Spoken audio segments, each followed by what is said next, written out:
9달째 되던 날 갈릴리 가나에 혼례가 있어 예수의 어머니도 거기 계시고 예수와 그 제자들도 혼례의 청함을 받았더니 포도주가 떨어진지라 예수의 어머니가 예수에게 이르되 저들에게 포도주가 없다 하니 예수께서 이르시되 여자여 나와 무슨 상관이 있나이까 내 때가 아직 이르지 아니하였나이다.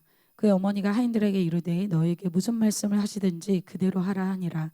거기에 유대인의 정결 예식을 따라 두세 통 드는 돌 항아리 6이 놓였는지라. 예수께서 그들에게 이르시되 항아리에 물을 채우라 하신즉 아기까지 채우니 이제는 떠서 연회장에게 갖다 주라 하심에 갖다 주었더니 연회장은 물로 된 포도주를 맛보고도 어디서 났는지 알지 못하되 물떠온 하인들은 알더라. 연회장이 신랑을 불러 말하되 사람마다 먼저 좋은 포도주를 내고 취한 후에 낮은 것을 내거늘 그대는 지금까지 좋은 포도주를 두었도다 하니라. 다 같이 읽겠습니다. 예수께서 이 첫 표적을 갈릴리 가나에서 행하여 그의 영광을 나타내심에 제자들이 그를 믿으니라. 아멘. 네, 오늘 말씀의 제목은 예수님의 삶의 원칙입니다. 오늘 말씀의 제목은 예수님의 삶의 원칙입니다.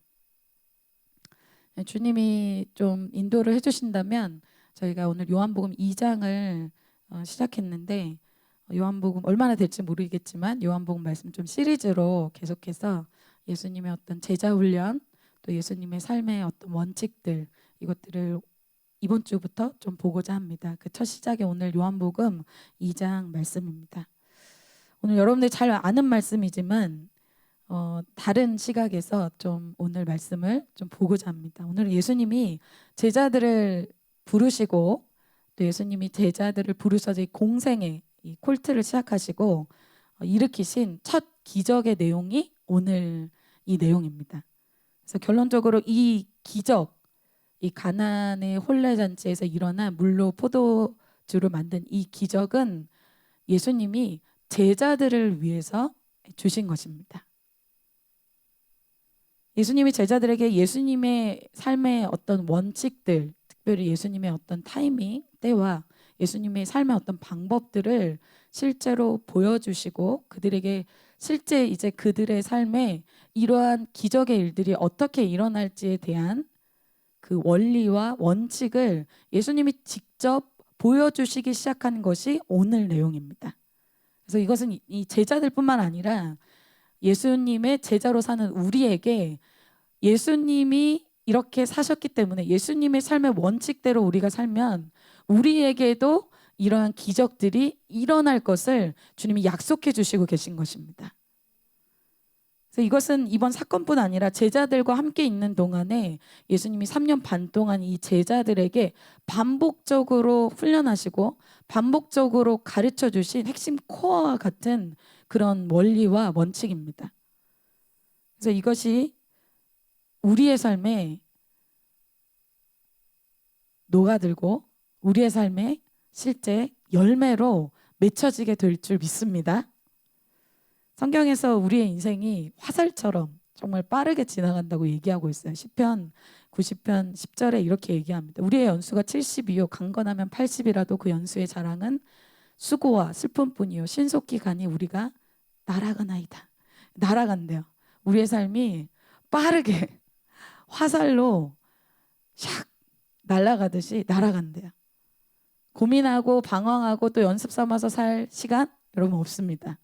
JTS 때처럼 수련회 갔다 오면 또 어려워지고 또 수련회 가서 또 회복되고 이렇게 방황할 시간 없습니다. 이제는 여러분의 삶이 완전히 찌꺼기가 제거돼서 뉴 라이프 스타일, 새로운 예수 그리스도의 삶의 원칙, 삶의 라이프 스타일로 바뀌어야 될 때임을 믿습니다. 이제 계속해서 그렇게 어려워지는 그런 라이프 스타일 패턴은 오늘로써 끝내야 돼요. 내년에도 또 이 똑같은 말씀 안 들어야겠죠? 또 들을 거예요. 요번에 우리 한번 끝내봅시다. 주님이 그래서 말씀 주신 것 같아요. 그러니까 신앙은 수련회 때 잠깐 은혜 받는 것이다. 이런 패러다임을 깨보시기 바랍니다. 이제 과거에 우리 이 패턴 이거 오늘 깨줘야 돼요. 수련회 이제 끝났으니까 새로운 일 끝났다. 예배도 기대도 안 되고 여러분 수련회는 시작에 불과해요. 왜? 제가 뭘 근거로 얘기하냐? 말씀에 그렇게 약속하셨기 때문이에요. 수련회 때 모세가 하나님을 떨기나무에서 아주 감격적으로 너무나 놀랍게 기적적으로 만납니다. 그러나 그것은 시작이죠. 모세가 지난주에도 말했지만 이제 애굽으로 가서 만난 하나님은 더 크고 더 놀랍습니다. 베드로가 디베랴에서 실패한 채로 예수님을 너무나 깊게 예수님의 사랑과 용서를 경험하지만 그것으로 끝, 그것을 그리워하면서 끝, 그것이 아니라 이제 그 이후의 삶이 더 창대하고 그 이후의 삶이 더 예수 그리스도를 사랑하고 그 이후의 사도행전에서는 놀라운 예수님이 하셨던 일들이 제자들을 통해서 증가되고 더욱더 일어난다는 거예요. 그것이 우리의 신앙이 될 줄 믿습니다. 신앙이 뭐 어려워졌다, 뭐 기복이 있는 것이 당연한 것이 아니라 증가하는, 계속 성장하는 그러한 역사가 2022년 8월에는 저와 여러분에게 일어나게 될 것을 선포합니다. 제자들이 이러한 승리할 수 있는 그 스타일, 라이프 스타일을 살 수 있었던 것은 예수님 때문이었어요. 예수님이 먼저 본을 보이셔서 먼저 승리하는 라이프 스타일, 승리하는 삶의 원칙을 보여주셨기 때문입니다. 그래서 오늘 보려고 하는 것은 예수님이 제자들에게 보여주신 이 예수님의 삶의 원칙에 대해서 보고자 합니다. 그래서 오늘 말씀을 통해서 여러분과 제가, 우리 JCM이 이전 땅의 차원에서 하늘 차원으로 좀 다음 차원으로 넘어가는 그런 역사가 일어날 것을 선포합니다. 한번 나의 인생에 이런 짧게 화살같이 지나가는 이런 인생에 한번 이런 일들이 일어나야겠죠. 그런 역사 기대합니다. 오늘 크게 보고자 하는 것은 예수님의 때와 또 방법과 예수님의 어떤 목적에 대해서 오늘 이 기적의 사건을 본문 내용을 가지고 좀 보겠습니다. 첫 번째, 예수님의 때입니다. 오늘 이야기는 예수님이 제자들을 부르시고 또 예수님이 제자들과 가나안 혼인잔치 가는 이러한 이야기죠. 예수님이 이렇게 사역을 시작하시기 전에 예수님의 20대 예수님은 어떻게 사셨는가? 예수님은 바로 사역을 시작하신 것이 아니라 목수로서 사셨습니다. 그 목수로서 실제로 필드에서 잡을 갖고 일을 하셨다는 거예요. 우리 생각에는 예수님이 세상을 구원하고 죄인들을 구원하고 병든 자를 치료하고 제자를 세우는 일을 위해서 왔으면 어려서부터 그 일하면 좋을 것 같은데 예수님이 굳이 30세가 되기 전까지는 하나님이 그냥 목수의 일만 하도록 하신 거예요. 우리가 생각할 때는 이게 합리적이지 않은 것 같죠. 빨리 시작하고 빨리 끝내고 빨리 시간을 더 많이 들이는 것이 더 효과적일 것이라고 생각해요. 그리고 그것이 좋은 일이라고 생각하고 하나님도 원하시는 일이라고 생각합니다. 그러나 그렇지 않죠. 오늘 예수님이 사역을 시작하신 때는 예수님이 30세가 되는 때였어요. 여러분 30세가 되면 평범한 30세는 이제 안정적인 삶으로 들어가고 싶어요. 가정 이루고 그리고 이제는 좀 안정적인 삶에 들어가서 이제 무슨 도전이나 그런 걸 좀 하고 싶지 않은 때예요. 근데 오히려 예수님 반대로 더 과격하게 일을 오히려 그만두시고 이 12명의 남정들하고 콜트를 이루시고 집을 떠나서 사역을 하시는 어떻게 보면 평범하지 않은 삶을 살게 된 것입니다. 인간적으로 볼 때는 더 불안정한 삶을 시작하신 거예요. 남다른 삶이죠. 이 말씀을 들으면 또 모두가 예수님의 이런 루틴한 이 패턴을 따라가야 된다. 그것은 아니야. 그럼 29세 난 이제 30세 이제 난 이제 모든 걸 내려놓고 그것이 아니에요. 하나님의 나의 삶에 두신 그 타이밍에 따라가는 삶을 이야기하는 것입니다. 그건 뭐예요? 사람들이 그 나이에 그 시즌에 사는 삶이 아니라는 거예요. 사람들이 일반적으로 그 나이에 그 학년에 그렇게 살아야 돼라고 말하는 삶의 패턴이 아니라 하나님이 말씀하시는 때 하나님이 그때 하라는 그것을 예수님이 하면서 사셨다는 것을 말씀해주고 있어요. 우리의 삶에도 타이밍이 있습니다. 군중에서 제자가 되는 타이밍이 있고 기도해야 될 타이밍이 있고 헌신해야 될 타이밍이 있고 직장에 가야 될 타이밍이 있고 MW를 해야 될 타이밍이 있고 타이밍이 있어요. 그것은 다 다릅니다. 이러한 하나님의 때를 사셨던 예수님께서 오늘 첫 스타트로 이제 제자들과 공생애를 시작하시고 콜트를 시작하시고 사역을 첫 스타트로 시작하신 곳이 바로 갈릴리 이 가나안 혼인잔치였습니다. 1절과 2절에 이렇게 말씀하고 있어요. 사흘째 되던 날 갈릴리 가나에 혼례가 있어 예수의 어머니도 거기 계시고 예수와 그 제자들도 혼례의 청함을 받았더니, 이곳에서 예수님의 첫 어떤 시작, 예수님의 사역의 어떤 시작에 보여주시고자 하시는 예수님의 삶의 원칙, 때와 방법을 알려주시기 위해서 지금의 이 결혼 혼례라는 사건을 사용하십니다. 예수님이 제자들을 가르칠 때 성경 공부를 앉아서 먼저 시작한 게 아니에요. 예수님이 어떻게 이들을 교육하시는가, 여러분의 삶의 지금 필드에서 일어나는 사건을 통해서 예수님이 여러분에게 말씀하시고 여러분을 가르쳐 주시고 여러분들에게 훈계하십니다. 그 진짜 여러분들의 훈련은 어디서 시작된다? 여기서 뭔가를 막 하는 게 아니에요. 여기서 찬양하고 여기서 PPT하고 이런 것도 물론 훈련이죠. 진짜 훈련은 어디서부터다? 실제 나의 삶의 필드에서 일어나는 사건이 진짜 훈련이에요. 예수님이 이제 훈련 시작이다, 이거 프로그램 시작이야, 이거 성경 공부 이렇게 안 했어요. 그냥 제자들은 가나안 혼례 잔치 따라갔고 거기서 예수님이 자신의 삶의 원리와 원칙을 그 필드에서 보여주고 계신 거예요. 어떤 사건이 생겼냐? 3절에 이런 사건이 생겼습니다. 포도주가 떨어진지라 예수의 어머니가 예수에게 이르되 저들에게 포도주가 없다 하니. 유대인들의 결혼 풍습은, 저희는 결혼식을 이렇게 하면은 빨리 결혼식도 안 보고 뷔페 먹고 이제 빠이하고 축의금하고 이렇게 가는 분위기잖아요. 좀 예의상 앉아 있다가 가기도 하는데 유대인들은 결혼식을 그렇게 하지 않습니다. 유대인들은 일주일 혹은 2주 동안의 잔치를 벌여요.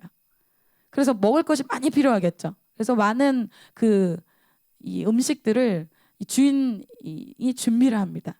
그래서 이 1, 2주 동안에 보통으로는 일주일 동안 이렇게 축제처럼 이 혼례가 진행이 될 때 음식이 떨어진다는 것은 주인에게는 굉장히 수치스러운 일이에요. 근데 뭐가 떨어졌다? 이 음료인 포도주가 떨어진 거예요. 그래서 이 사실을 알고 예수님의 어머님 마리아가 이 문제 해결을 예수님께 해달라 이렇게 이 요청을 한 것이죠. 마리아의 마음이 어때요? 지금 이 혼례의 분위기를 깨지 않기 위해서, 이 주인이 수치스럽지 않게 하기 위해서 이게 떨어지면 어때요? 분위기가 깨지잖아요. 이 흥이 깨지고 분위기가 완전히, 초대된 사람들이 흥이 다 깨지는 그런 분위기에서 마리아가 예수님에게 이렇게 요청을 아까 3절에 한 것이죠. 근데 예수님이 이 마리아의 요청을 어떻게 합니까? 4절에 예수께서 이르시되 여자여 나와 무슨 상관이 있나이까? 내 때가 아직 이르지 아니하였나이다. 이것은 곧 뭘 얘기해줘요? 예수님이 지금은 내 때, 나의 타이밍이 아닙니다. 그 얘기는 거절했다는 거예요. 지금은 아니다라는 거죠. 거절하신 것입니다. 그것은 마리아가 원하는 때, 사람들이 원하는 때, 사람들이 필요로 할 때, 사람들이 수치스럽지 않을 때, 사람들 중심으로 요구하는 마리아의 때를 예수님이 거절한 겁니다. 왜냐? 예수님은 아까도 얘기했잖아요. 예수님은 하나님의 타이밍에 움직이시는 삶의 원칙을 갖고 사셨습니다. 그래서 사마리아 여인을 만나러 가실 때도 남들이 가지 않는 정오에 더운 때 자기를 부인해야 될 때 가셨어요. 그리고 회당장 야이로의 딸을 치유하실 때도 지금 제 딸이 죽게 됐습니다. 빨리 가야 됩니다. 빨리 안 갑니다.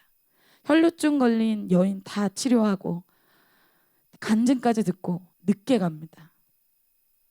나사로가 죽었다고 하는데 빨리 가야 되는데 죽은 뒤에 갑니다. 예수님의 이러한 삶의 원칙에 대해서 한마디로 이렇게 예수님이 말씀하시죠. 요한복음 7장 6절입니다. 예수께서 이르시되 내 때는 아직 이르지 아니하였거니와 너희 때는 늘 준비되어 있느니라. 너희 때는 늘 준비가 돼 있어.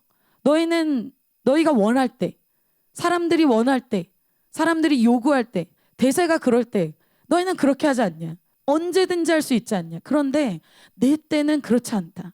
내 때는 그렇게 마음대로 늘 준비되어 있지 않다. 내 때는 아버지가 나에게 알려주신 그때만 할 수 있기 때문에 나는 지금 할 수가 없다. 하나님이 알려주신 그 타이밍에만 할 수 있다. 이렇게 말씀하시는 거예요.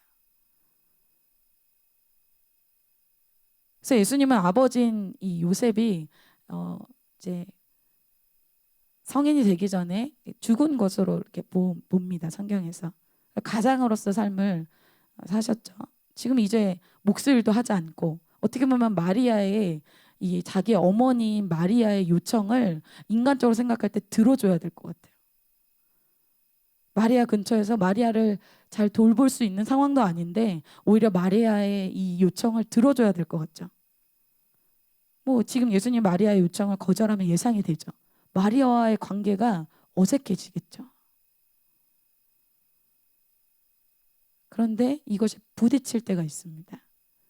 하나님이 원하시는 그 타이밍과 내가 원하는 그 타이밍이 부딪힐 때가 있어요.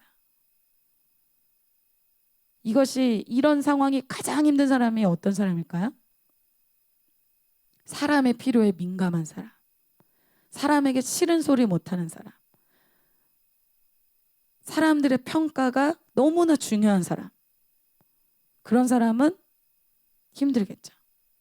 하나님보다 가족이 중요한 사람. 하나님보다 나의 친구가 중요한 사람. 하나님보다 나의 계획이 더 중요한 사람은 이런 타이밍이 너무나 힘이 듭니다. 왜? 이 사람이 왜 힘들까요? 이 사람은 철저하게 자기 삶이 사람 중심적인 삶의 원칙을 갖고 있기 때문이에요. 사람들에게 좀 비교해서 조금 마이너스 되는 것을 참을 수가 없어요.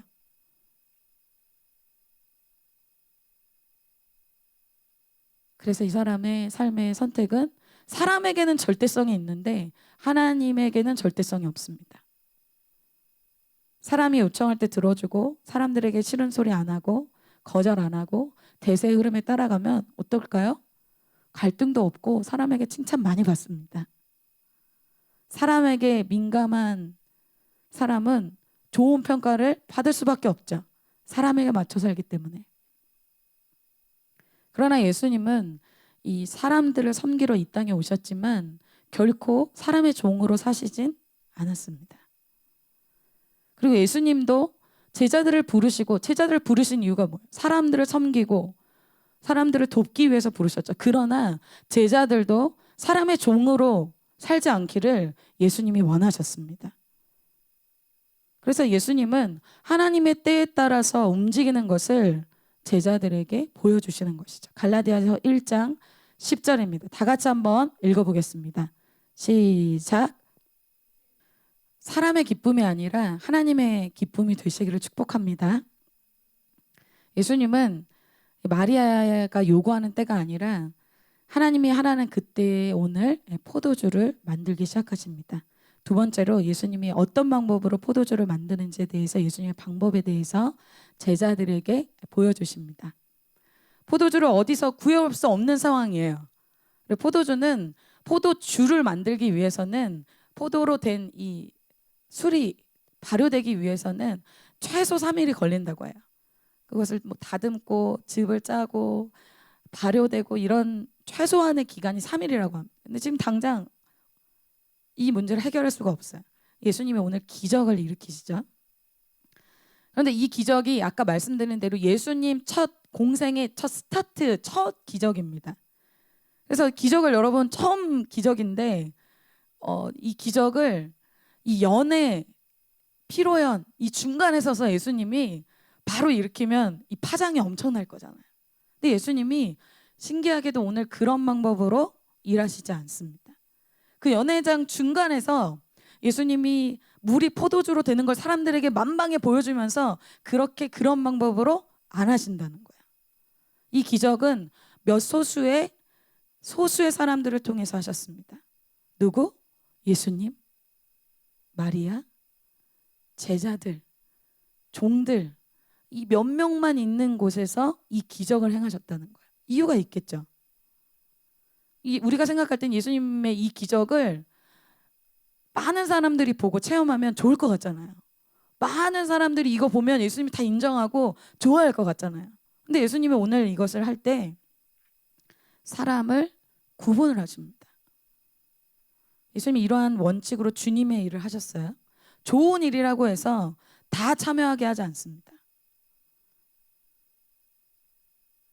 어떻게 하시는가? 예수님이 오늘 종들을 통해서 일을 하시는데요. 이 종들 주변에 믿음의 사람들만 있게 주님이 구분을 하십니다. 많은 사람이 아니라 이 하인들, 이 종들 주변에 믿음의 사람들, 예수님과 마리아와 이 제자들 외에는 없게 하시는 거예요. 이때 예수님은 말씀 주시고 이때 하인들이 순종할 수 있게끔 소수의 사람들을 통해서 하십니다.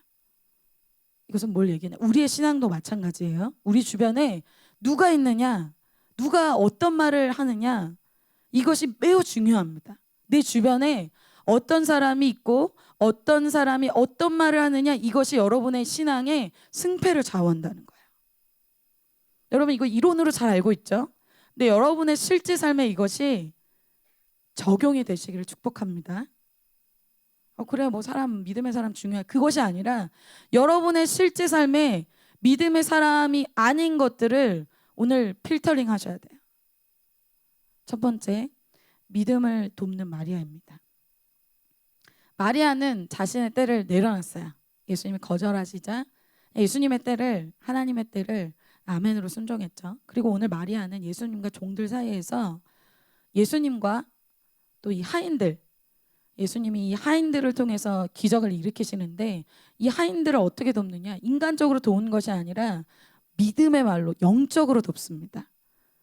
5절에 마리아가 하는 말이죠. 그의 어머니가 하인들에게 이르되 너희에게 무슨 말씀을 하시든지 그대로 하라 하니라. 무슨 말씀을 하시든지 그대로 하라.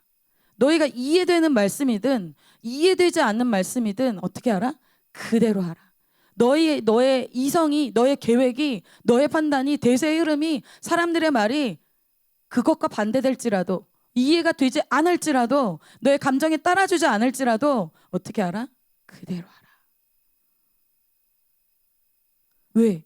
예수님이 하신 말씀이 정말 이해되지 않는 말씀이에요. 나중에 보면 항아리에 물을 채우고 그냥 물 채웠는데 물 채운 거 들고 가면 포도주로 바뀔 거야. 말도 안 되는 말씀이에요. 포도주가 되지 않는 그 상황에서 물을 채우는 것도 힘들지만 그것을 들고 연애를 주도하는 이 연애장에게 가서 이것을 주면 뺨이라도 맞겠죠. 사람들이 나를 어떻게 보며 그 상황에서 나도 이해가 안 되며 여러 가지 생각이 복잡했을 겁니다. 근데 만약 예수님이 말씀하실 때 이때 마리아 외에도 많은 자들이 있었다면 그들이 예수님의 이 말씀을 듣고 뭐라고 얘기했을까요? 종들을 보지도 않고 아마 그 말씀 듣자마자 그게 말이 되냐, 그게 정말 되겠냐, 그게 객관적으로, 이성적으로, 계산적으로 말이 되냐, 다 이렇게 얘기했겠죠. 너무 종들을, 이 하인들을 바보로 만드는 것 같잖아요. 시간을 낭비하게 하는 것 같잖아요. 뭐 이렇게 해서 뭐가 되겠는가. 그런데 예수님이 말씀하실 때 마리아와 제자들과 이 하인들, 이 종들만 있게 하시는 이유가 바로 이것입니다. 마리아가 왜 이 하인들에게 수많은 말 중에 딱 한마디를 하잖아요. 왜 무슨 말씀을 하시든지 그대로 하라. 이 마리아가 왜 이 말을 할 수 있을까요? 마리아가 기적을 체험해 본 사람이기 때문에 그래요. 하나님이 기적을 일으키실 때 어떻게 하는지를 알고 있는 영적 센스를 가진 사람이에요. 마리아가 이해되지 않는 말씀에 순종했을 때 그녀가 기적을 경험한 체험이 있어요. 그것이 예수 그리스도를 낳았던 그 사건이죠. 누가복음 1장 31절부터 내용이 이렇습니다. 보라, 내가 잉태하여 아들을 낳으니 그 이름을 예수라 하라. 마리아가 천사에게 말하되 나는 남자를 알지 못하니 어찌 이 일이 있으리이까. 천사가 대답하여 이르되 성령이 내게 임하시고 지극히 높으신 이의 능력이 너를 덮으시리니 이러므로 나실 바 거룩한 이는 하나님의 아들이라 일컬어지리라. 대저 하나님의 모든 말씀은 능하지 못하심이 없느니라.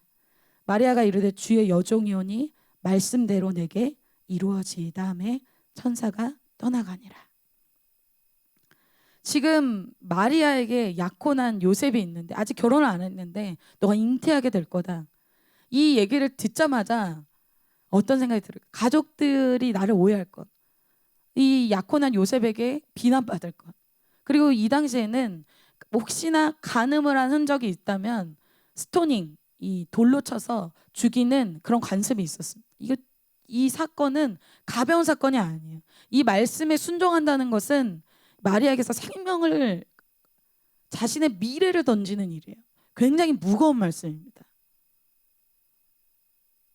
이 천사가 전해준 이해되지 않는 이 말씀은 영적으로 볼 때는 축복이지만 인간적으로 생각할 때는 자기 미래, 가족들, 주위 사람들의 비난과 오해와 핍박을 받을 수 있는 여지가 너무 많은 지금 메시지를 마리아에게 천사를 통해서 하나님 말씀을 주신 거야.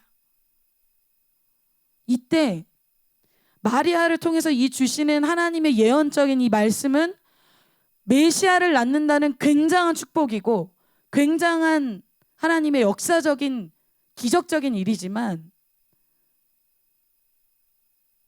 이때 마리아가 어떤 사람의 이야기를 듣느냐에 따라서 마리아의 인생이 완전히 달라질 수 있는 타이밍이기도 합니다.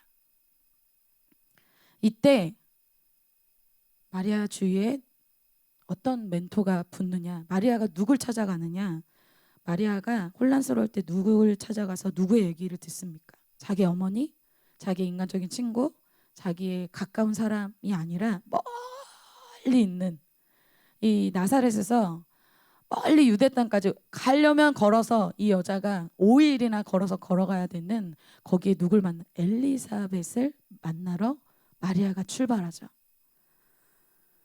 누가복음 1장 39절부터입니다. 이때 마리아가 일어나 빨리 산골로 가서 유대 한 동네에 이르러 사가랴의 집에 들어가 엘리사벳에게 문안하니 큰 소리로 불러 이르되 여자 중에 내가 복이 있으며 내 태중의 아이도 복이 있도다.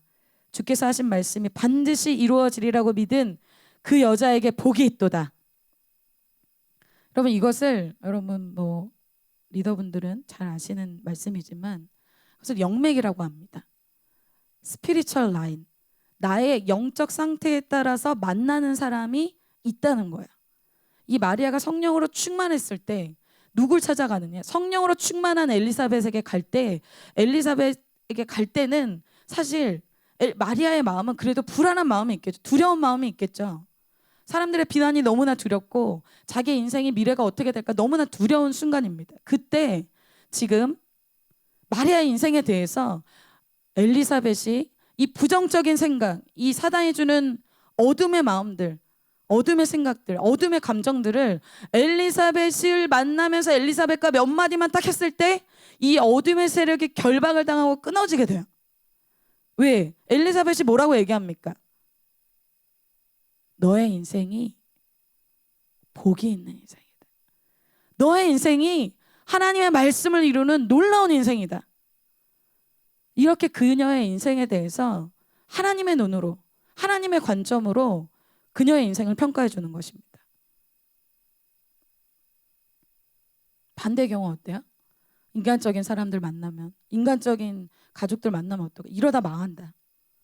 그렇게 하다가 네 인생 하나님 책임져 줄 거냐? 너무 과하다. 하나님이 너 밥 먹여주냐? 그런데 엘리사벳이 몇 마디로 사단의 그런 공격들, 고소들, 참소들 이것들을 깨끗하게 정리합니다. 너의 인생에 복이 있고 너의 인생에 하나님의 뜻을 이루는 기적의 통로라고 얘기해 주는 거예요. 여러분 이러한 믿음의 사람을 만나시길 축복합니다. 아마 종들이 오늘 이 마리아에 무슨 말씀을 하시든지 그대로 하라 이 말씀이 없었다면 이 종들이 이 도움이 없이 그냥 바로 예수님 말씀 들었다면 아마 굉장히 혼란스러웠을 거예요. 이거 뭐 어떻게 하라는 거지? 이게 정말 되는 건가? 오해가 됐겠죠.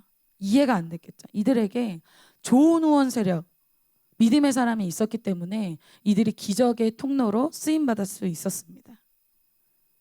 여러분의 삶에 왜 새로운 일이 일어나지 않을까요? 여러분의 삶에 왜 새로운 일이 일어나려고 하다가도 파사삭 없어질까요? 여러분의 주위에 믿음의 사람이 아닌 사람들이 많이 있기 때문입니다. 여러분의 삶에 정리가 되지 않는, 가지치기가 되지 않은, 깨끗하게 되지 않은, 여러분의 삶에 정리되지 않은 인간관계가 있기 때문입니다. 주님의 말씀이 능력이 없어서도 아니고, 그렇게 이루어지지 않을 것도 아니고, 무엇 때문이다? 여러분에게 믿음을 주지 않는 그러한 인간관계가 정리가 되지 않았기 때문이에요.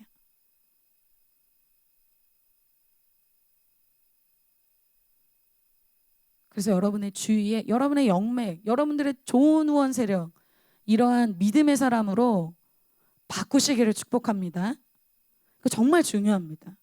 여러분의 신앙에 있어서 누굴 만나느냐, 이것이 너무나 중요해요. 이 제자들에게, 자, 제자들, 이거 원고 없는 얘기인데 오늘 너무 마음에 아이타가지고 여러분, 제자들이 이 어부 세리로 살다가 나중에 열방의 사람들이 되잖아요. 사도가 되잖아요. 제자들이 되잖아요. 이런 놀라운 삶을 살 수 있었던 것은 바로 누구 때문이에요? 예수님 때문이에요. 예수님이 그들을 멘토링해주고 예수님이 그들을 3년 동안 계속해서 말씀으로, 계속해서 믿음으로 양육했기 때문에 그들의 영맥이 세상적인 것이 정리가 되고 그 공동체 안에서 예수님의 멘토와 예수님의 영맥을 따라갔기 때문에 그들이 그러한 자신의 삶에 그냥 고기 몇 마리 더 잡는 그런 인생이 아니라 놀라운 인생으로 변화될 수 있는, 그것이 바로 사람 때문이라는 거예요. 예수님의 사람, 믿음의 사람, 하나님의 사람이 내 주위에 있어야 됩니다. 여러분, 아멘이십니까? 뭐 교회 다닌다고 다 하나님의 사람입니까? 여러분, 제가 직장 다닐 때도, 캠퍼스에 있을 때도 다 교회 다닌대요. 교회 다니면서도 다 합니다. 죄 지을 것 짓고, 정말 믿음의 사람, 정말 하나님을 위해서 살고자 하는 사람, 정말 하나님을 위해서, 이 말씀을 위해서 내 인생을 던지는 사람, 그런 사람들과 여러분 함께 하시기를 축복합니다. 내 영적으로 안 좋으면 어때? 그런 사람 부담스럽잖아요. 그럴 때 어떻게 해야 돼요? 반대로 해야 돼. 그 부담스러운 사람한테 가야 돼.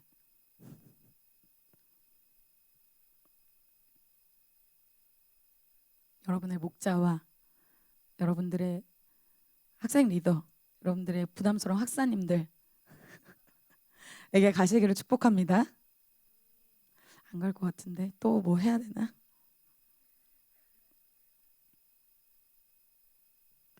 이것이 그냥 인간적으로 들으시면 안 돼요. 여러분의 2022년 2학기에 삶이 여기서 정해집니다. 그래서 제가 획기적으로 인생이 변화된 여러분들의 선배들, 그리고 저의 삶만 보더라도 획기적으로 진짜 인생이 진짜 좀 획기적으로 바뀌어왔으면 좋겠는데 안 바뀌는 사람들 있잖아요. 저 사람 왜 예배도 계속 오고, 저 사람 계속 뭔가를 하는데 왜 이렇게 안 바뀔까? 그런 사람들이 획기적으로 바뀌는 그 사건이 뭐냐면, 공동체 안에서도 그 이렇게 무리가 이렇게 군집이 형성이 돼 있어요. 만나서 이제 부정적인 얘기하는, 만나서 막 리더들이 막 욕하고, 만나서 뭔가 이렇게 막 으쌰으쌰 하는데 그 으쌰으쌰가 좀 달라. 거기 가자. 다 비밀이야. 여러분, 다 알고 있어요. 저도 예전에 그랬어요. 그게 바뀌지 않는 이상은 내 인생이 바뀌지 않아요. 그랬다면 예수님이 이 제자들, 12명의 제자들 공동체로 그냥 집에서 출퇴근하면서 가르치지 왜 공동체로 굳이 구분을 하셔서 이끄셔서 믿음의 사람들 사이에서 왜 콜트를 하게 하셨겠어요? 이유가 있다는 거죠. 예수님의 삶의 원리와 원칙이 다 녹아져 있는 것입니다. 여러분의 인생을 한번 바꾸시길 원하시는 분은 여러분의 이 관계를 정리해 보시기를 축복합니다. 두 번째, 이제 예수님은 그들에게 말씀을 주시죠. 오늘 예수님 말씀을 주시지만 이러한 방법 말고도 뭐 예수님은 기적을 일으키시는 방법은 뭐 눈에 진흙을 바르기도 하고 또 직접 손을 대서 기적을 나병을 낫기도 하고 뭐 방법은 너무나 여러 가지입니다. 뭐 기적을 일으키신 방법은 여러 가지지만 그때그때 하나님이 주시는 방법으로 주님이 순종하신 거죠. 특별히 예수님이 오늘 기적을 일으키신 방법은 말씀을 주시는 것입니다. 대부분 주님이 어떤 기적을 일으키기 전에 무슨 일을 하시는가? 말씀을 주십니다. 여러분의 어떤 말씀이 들리기 시작하면 그 말씀으로 주님이 기적을 일으키시겠다는 그런 사인이기도 합니다. 오늘 여러분들의 반응이 너무 쫙 쳐져 있어서 자꾸 원고에 없는 얘기를 하는데, 제가 창세기를 그때는 목사님이 직접, 지금 우리 1, 2학년들이 창세기를 동영상으로 듣고 있는데 저는 이제 실시간으로 들었던 화성 멤버예요. 네, 그때 주님이 저한테 주셨던 말씀이 아브라함 말씀이었어요. 그때 제가 이제 캠퍼스 학생이었습니다. 그래서 그때 제가 캠퍼스에서 좀 스토리가 많은데, 캠퍼스에서 이제 있다가 캠퍼스의 삶이 너무 이렇게 뒤늦게 학교에 갔지만 너무 즐거웠어요. 기쁘고. 근데 그때 이제 이제 하나님의 음성 듣는 삶을 굉장히 연습하고 있었기 때문에 캠퍼스에서도 계속 이제 걸으면서도 항상 예수님하고 교제하고 성령님하고 교제하고 하는 거를 막 트레이닝하고 있을 때였어요. 그래서 막 이렇게 주님 저 사람한테 복음을 전할까요? 아니면 주님 뭐 이걸 할까요? 막 이런 막 교제들을 막 하면서 지냈어요. 근데 어느 날 이렇게 지나가는데 이거 원고에 없는 얘기는 너무 많이 하는데, 아무튼 포스터가 보였어요. 그때 이제 제가 1학년이었는데 그때 이제 너무 오래전 얘기지만 그때 제가 주님이 그걸 보라 이런 마음을 주셨어요. 그래서 포스터를 뭐지? 그러고 보는데 그게 무슨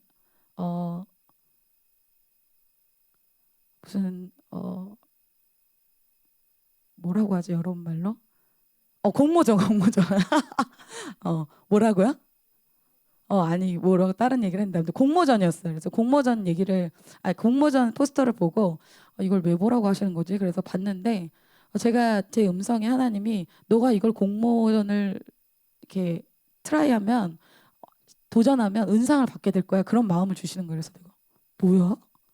그래서 이게 뭔 일이지? 그래서 이게 또 내가 이상한 음성을 듣는구나. 욕심이 과하구나. 왜 이래? 이래가지고 그날 이제 창세기를 똑같이 이렇게 들었어요. 그때 창세기를 들으면서 갑자기 그때 아브라함 말씀을 하시면서 하나님은 우리에게 복을 주시는 분이시고 또 하나님 우리에게 복을 주시기를 기뻐하시고 어떤 그런 내용이었어요. 그래서 제가 그걸 듣는 중에 갑자기 그 말씀이 다르게 들리기 시작했어요. 그 말씀이 다르게 들리면서 그 말씀이 듣는 중에 그 포스터가 갑자기 생각이 났어요. 그래서 혹시 그 얘기신가? 그래서 다시 말씀을 주의 깊게 들었어요. 근데 하나님이 계속 그거를 도전하라는 말씀으로 계속 그 말씀이 들렸어요. 그래서 제가 주님, 저는 이제 주님을 이용해서 뭔가 야망을 이렇게 이루는 그런 사람이 되고 싶지 않습니다. 그래서 주님이 저에게 확증을 주시면은 제가 이걸 도전하겠습니다. 그래서 그런 확증을 기다렸는데 또 계속 말씀을 주셨어요. 그래서 제가 그날 이제 믿음의 선포를 이제 다 끝나면 믿음의 선포도 했거든요. 믿음의 선포를 할 때 이제 사람들은 제 스토리를 모르잖아요. 그래도 뭐 상관없어요. 그때는 너무 선포가 치열해가지고 빨리 해야 돼. 막 못하면 그날 못해. 그러면 이제 오늘 못했어. 막 이런 분위기였기 때문에 선포가 막 여기서 하고 막 하고 있는 중에 여기서 막 하고 막 이런 분위기였어요. 그래서 빨리 해야 되는 그런 분위기였어요. 오늘. 그래서 오늘 반드시 주님 앞에서 내가 믿음을 선포해야 된다. 그래서 오늘 말씀 새롭게 들렸기 때문에 이거 선포해야 돼. 그리고 기다리고 있다 말해야 돼. 그래서 주님이 주신 이 소원한 대로 제가 도전할 때 제가 은상을 받게 될 거 선포합니다. 근데 사람들이 아멘. 이런 분위기가 뭔 얘기야 약간. 주님과 저만이 아는 내용이죠. 그래서 그렇게 하고 이제 도전을 하고 나중에 이제 시상식이 딱 됐어요. 근데 문제는 주님께 기도해서 주님, 그럼 만약에 뭐 이거 제가 그냥 하는 말이지만 금상 받으면 어떻게 하실 겁니까? 이렇게 기도를 했어요. 은상이라고 하셨잖아요. 그래가지고 기도를 했는데 제가 그 발표가 나고 은상을 받게 됐어요. 그러면서 그 전에 이제 어떤 걸 깨달았냐면 하나님이 나에게 어떤 일을 일으키실 때 말씀을 주시는구나. 말씀에 확증을 주시고 그 말씀이 다르게 들리게 하시는구나. 그것을 정말 깨달았습니다. 그래서 제가 뭐 은상을 받고 뭐 그거 별거 아니에요. 사실 여러분도 다 받을 수 있는 거였는데 중요한 건 뭐예요? 하나님이 나에게 말씀하신 대로 이루신다는 거예요. 그래서 제가 너무 소름 돋는 건 제가 금상도 아니고 뭐 동상도 아니고 뭐 참여상도 아니고 은상을 받았다는 게 너무 소름 돋고 너무 하나님의 이 음성을 또 듣고 싶은, 그래서 말씀 들을 때마다 그 기대가 되는 거예요. 오늘 무슨 말씀 주실까? 오늘 또 뭘 순종하면 무슨 기적이 일어날까? 뭐 이런 너무 기대감이 드는 거예요. 그 상 받기 위해서가 아니라 주님의 이 새로운 역사들을 계속 체험하고 싶은 거예요. 근데 구주 말씀이, 그러니까 말씀 들을 때마다 저는, 사람들은 이거 말씀인 것보다 듣지만 저는 막 초긴장을 하는 거예요. 오늘 무슨 말씀 주실까? 이 말씀대로 내가 행하면 기적이 일어나는데, 그래서 저는 캠퍼스 기간에 이런 간증들이 너무 많습니다. 그래서 캠퍼스 기간이 너무 주님과의 그 추억, 익사이팅, 막 이런 게 너무 막 눈물 날 정도로 많았어요. 그래서 캠퍼스 이제 도서관에 앉아 있으면 막 울었어요. 막 이런 시간을 허락하신 하나님께 너무 막 감사해서 막 울었어요. 하나님 왜 이렇게 사랑하셔서 이런 시간을 주십니까? 저 이렇게 늙어가지고 왔지만 정말 감사합니다. 이런 막 기도를 하게 됐어요. 여러분, 여러분의 인생에 하나님의 음성을 듣기 시작할 때 여러분들에게 기적이 일어납니다. 그것이 더 이상 성경 공부, 뭐 이런 선포, 뭐 그냥 메신저가 전하는 어떤 뜬구름 잡는 얘기, 그것이 아니라 내 삶의 필드에 주님의 음성대로 이루어지는 기적이 눈앞에 보이는 삶을 체험한다는 거야. 여러분, 그것이 신앙이에요. 신앙은 지루한 예배를 계속 드리는 게 아니에요. 예수님의 말씀을 정말 믿고 예수님의 말씀에 내 인생을 던지면 기적을 체험하는 것이 신앙이에요. 아무 일도 안 일어나는 그 지루한 종교를 이제는 벗어 던져야 돼요. 여러분, 지루하지 않으세요? 여러분, 너무 따분하지 않으세요? 그걸 탈피하려면 어떻게 해야 돼요? 네가 믿음의 사람과 함께하고, 두 번째는 오늘 말씀처럼 주님의 말씀이 들려야 돼요. 여러분, 그런 기적의 주인공이 여러분이 되실 줄 믿습니다. 여러분, 어차피 여러분의 인생 화살같이 빨리 지나가는데 똑같이 캠퍼스 생활할 거 똑같이 스펙 쌓으면서 그냥 스트레스 받으면서 조금 뭐 돼지고기에서 소고기 먹는 그 수준으로 그냥 그것이 인생의 목표가 되는 게 여러분의 인생의 가치입니까? 아니에요. 저는 아니라고 봅니다. 여러분의 인생은 남들보다 조금 나은 인생이 아니에요. 여러분의 인생은 하나님이 여러분에게 두신 그 기적이 일어나는 삶이 되어야 됩니다. 여러분의 20대 때, 여러분의 30대 때 이런 기적들이 과거가 아니라 계속해서 일어나야 됩니다. 그런 주인공이 되시기를 축복합니다. 오늘 너무 다른 얘기를 많이 했어. 어디지?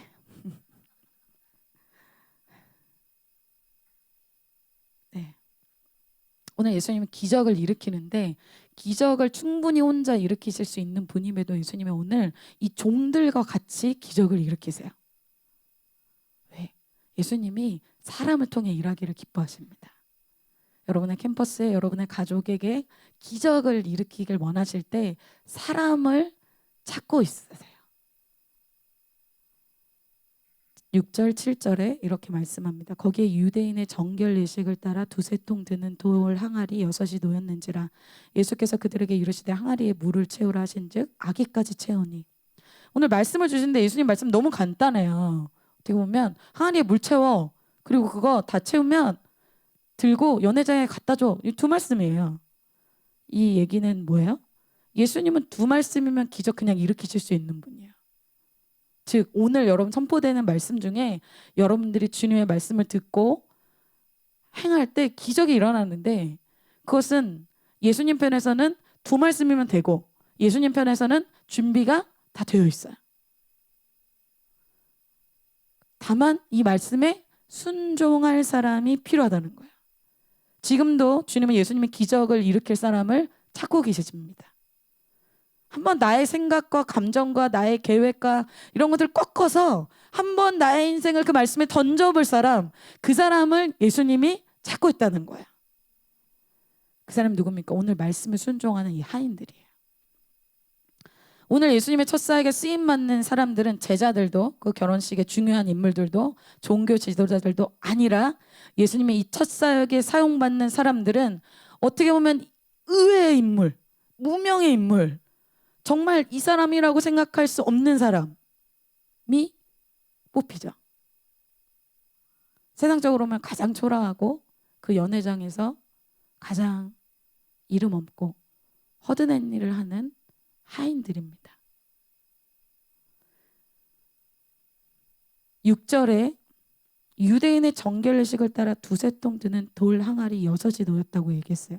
이 물을 채우고 있는 이 돌로 만든 이 항아리는 유대인들은 정결례식, 손을 밥 먹기 전에 항상 씻죠. 그래서 그런 손 씻는 물이 담긴 돌 항아리를 얘기해 줍니다. 그것이 6개나 있었다라고 얘기해요. 그래서 여러분, 이것을 예전에 제가 이렇게 본 적이 있었는데 돌 항아리가 그냥 뭐 요만한 게 아니에요. 굉장히 커요.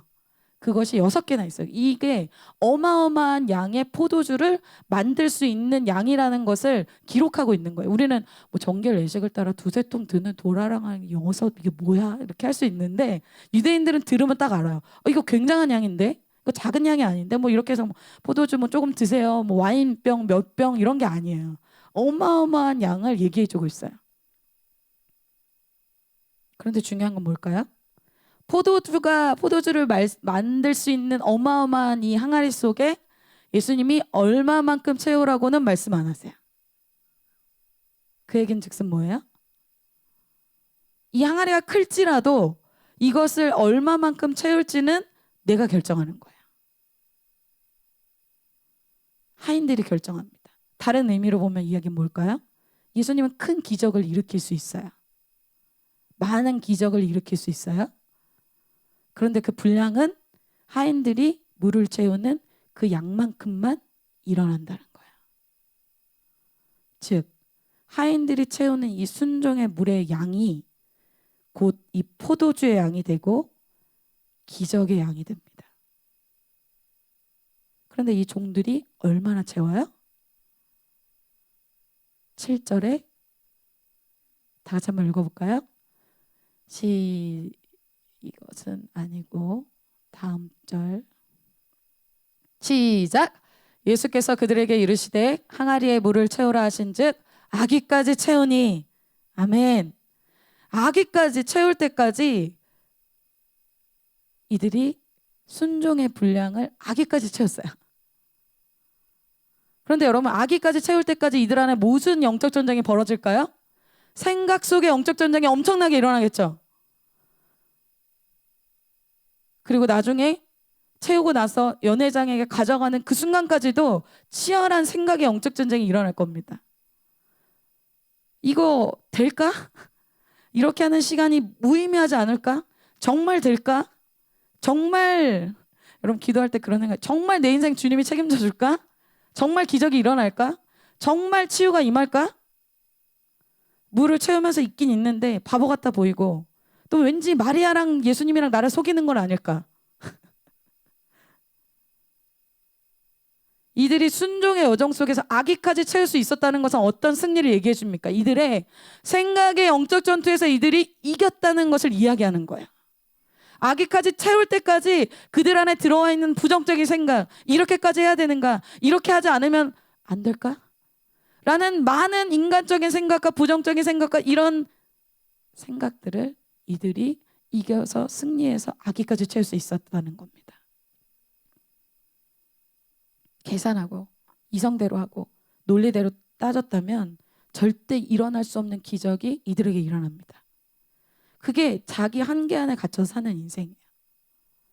제가 치유가 되기 전에 이제 병원에서 제가 수련할 때도 간증했지만 제가 병원에서는 수술해도 안 낫는다고 했었기 때문에 제가 이제 목사님께 기도를 받고 축사를 받고 그런 와중에 이제 정말 이게 치유가 될까? 막 이런 불안함이 되게 많았어요. 제가 응급실도 자주 가고 정말 아프면 뭐 진통제를 4알씩 5알씩 먹어도 뭐 너무 많이 아팠기 때문에 이것이 또 아픈 지 6개월 이상 뭐 1년 이상 그렇게 됐기 때문에 정말 이렇게 그 고통이 너무 극심해가지고 정말 이렇게 그런 공격들 또 영적인 이런 방해들이 찾아올 때면 이게 진짜 될까? 기도 받아서 될까? 이거 정말 포기하고 싶은 어떤 그런 순간들이 많이 있었습니다. 그런데 제가 이제 목사님께 기도를 받고 또 오랜 시간 또 기도하고 목사님 어떤 멘토링 속에서 기도를 받고 나서 이제 완전히 치유가 되고 몇 개월이 좀 흘렀을 때 완전히 정말 이게 나았구나 이걸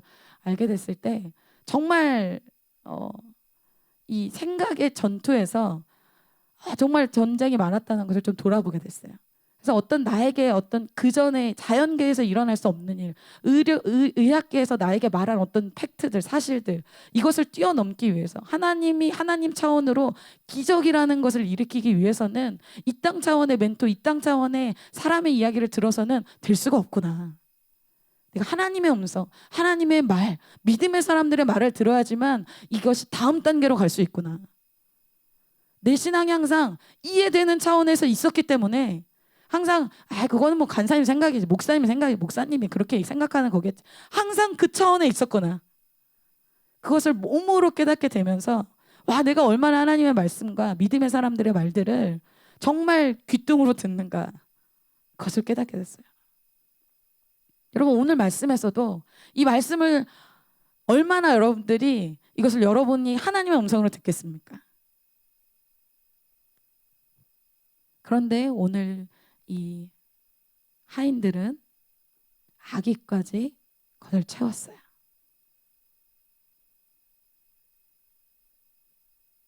마지막입니다. 이러한 기적을 일으키시는 예수님의 목적이에요. 오늘 예수님의 공생의 첫 사역, 첫 기적입니다. 이 기적을 연회에 참석한 모두가 아는 것이 아니라 주님이 어떻게 하세요? 순종한 자들만 이 기적의 비밀을 알게 하십니다. 물을 떠서 연회장에게 갖다 줬어요. 연회장이 그것을 받아들고 이렇게 대답합니다. 네. 하인자매님이 한번 읽어주세요.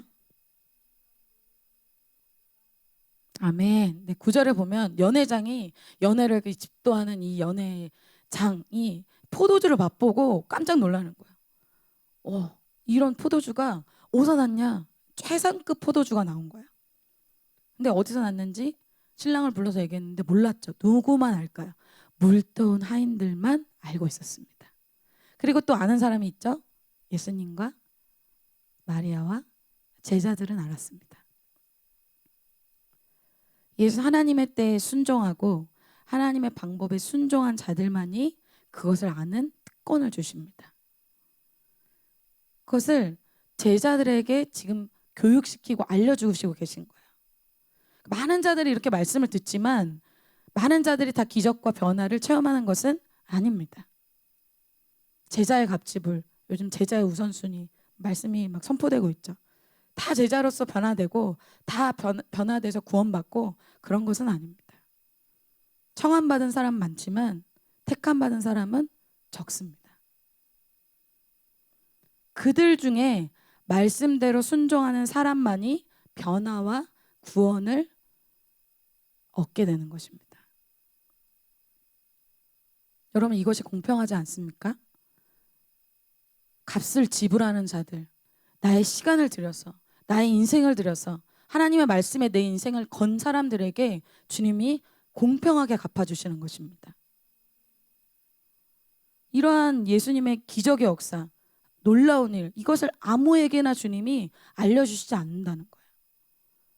나의 생각을 꺾어본 사람, 나의 때와 나의 방법을 한번 꺾어본 사람에게 하나님이 선물로 이 기적을 알려주신다는 것이죠.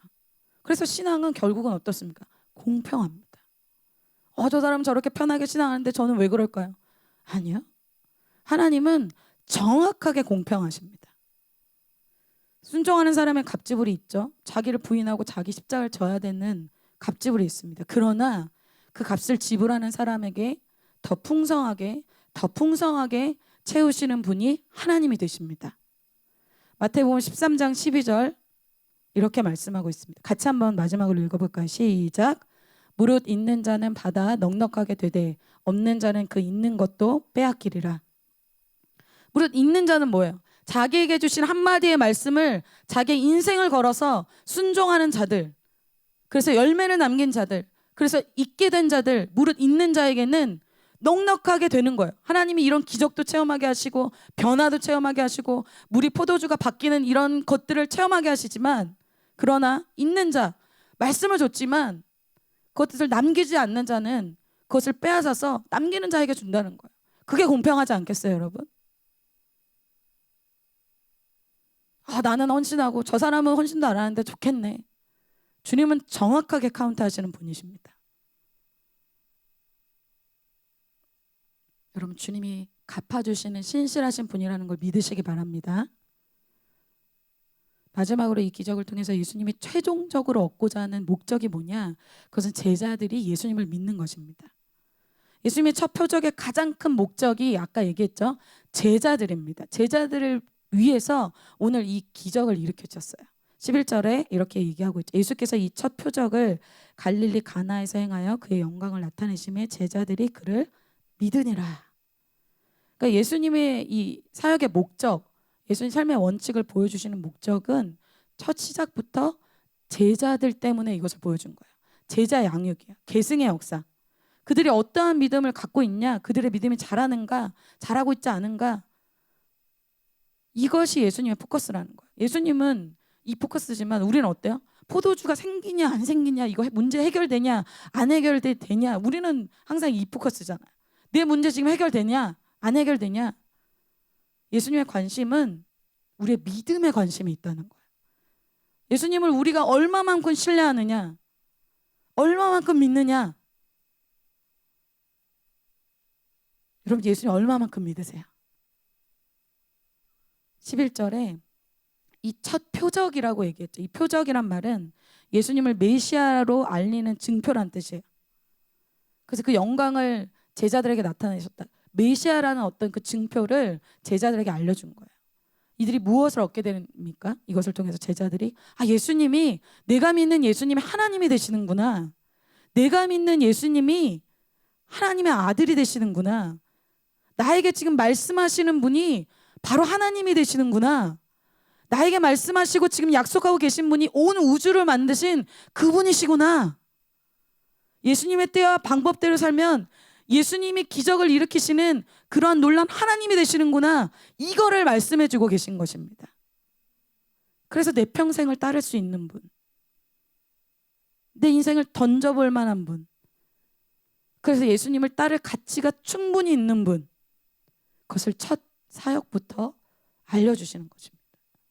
그래서 예수님을 불안함으로 막 걱정하면서 억지로 따를 것이 아니라 확신 있게 믿음을 가지고, 예수님이 정말 누구인지 알기 때문에 막 개끌려가듯이 막 억지로 막 어쩔 수 없으니까가 아니에요. 제자들이 이걸 보자마자 어떻게 했겠습니까? 너무 예수님의 제자인 게 자랑스럽고 예수님을 적극적으로 따르고 아마 기쁘게 따랐겠죠. 예수님이 원하시는 것입니다. 결론이에요. 예수님은 제자들을 데리고 이 공생의 첫 기적을 가나안 혼인잔치에서 보여주셨습니다. 이 기적 속에서 예수님이 제자들에게 보여주시는 예수님의 삶의 원칙들을 보여주고 있죠. 우리가 오늘 그것을 봤습니다. 제자들도 이러한 삶을, 이러한 예수님의 삶의 원칙을 따라가길 원하셨기 때문입니다. 그것은 나의 때와 나의 방법이 아니라 하나님의 때와 하나님의 방법으로 사는 것입니다. 그러한 제자로서의 삶을 통해서 여러분들의 삶에 기적이 일어나시기를 축복합니다.